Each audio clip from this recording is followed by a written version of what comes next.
As Sister Jamila lights her candle, she whispers a prayer passed down to her through over 40 generations of her family.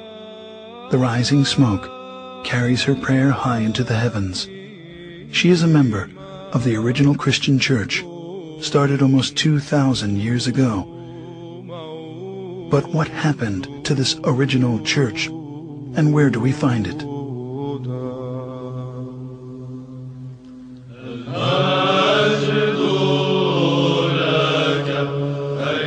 At that time, those believers in Jesus Christ joined together with the apostles, establishing the first organized church community in the city of Antioch.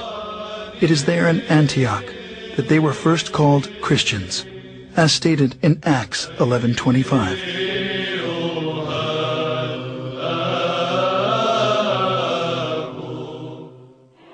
Scholars estimate there are over 2,600 groups today who lay claim to being the church, or at least the direct descendant of the church described in the New Testament. As Christianity has inarguably played a considerable role in our history, it is important to understand the factors which have led to its current divided state.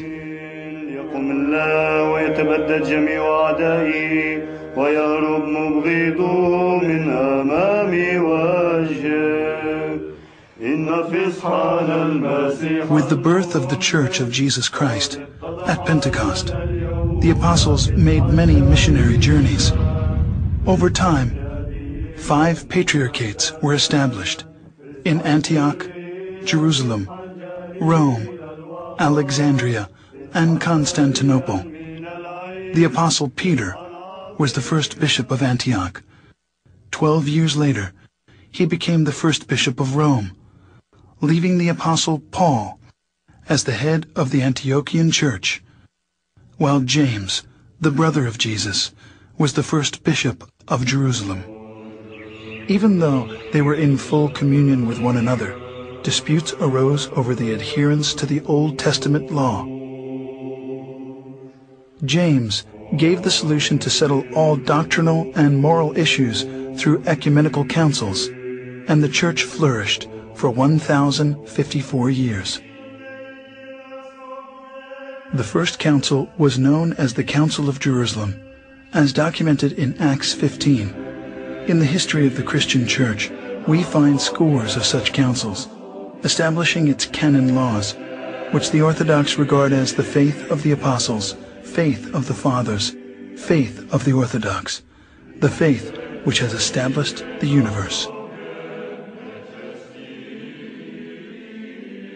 Heresies, disputes, numerous wars, and much persecution constantly challenged the early fathers of Orthodox Christians.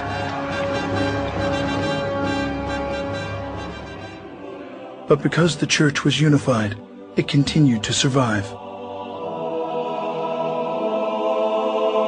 At the Ecumenical Council in 325 at Nicaea, the bishops decided they needed a creed.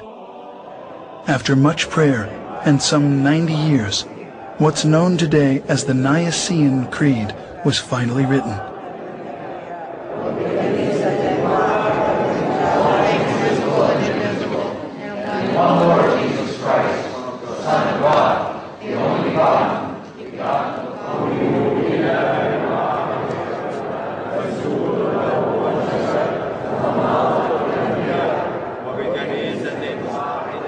Between the years 325 and 787, 7 meetings were held to establish the laws of the Church. These became known as the 7 Ecumenical Councils.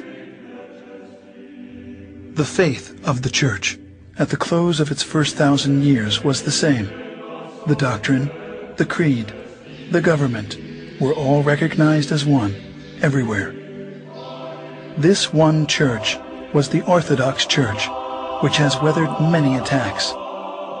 This cohesion, however, was soon to end.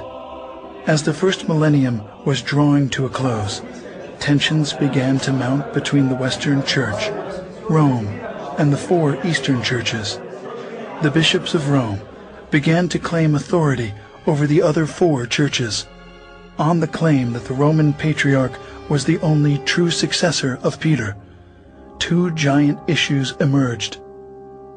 First, Rome's declaration of the Pope's supremacy, and second, that the wording of the 700-year-old creed be changed.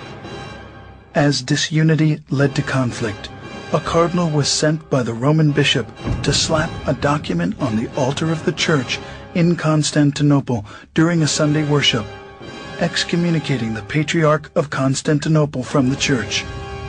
The final consequences of these tragic events was a massive split. The Great Schism occurred in the year 1054. Pursuing his claim of universal headship of the Church, the Patriarch of Rome broke from the other 4 churches, creating the Roman Catholic Church, independent of the other 4.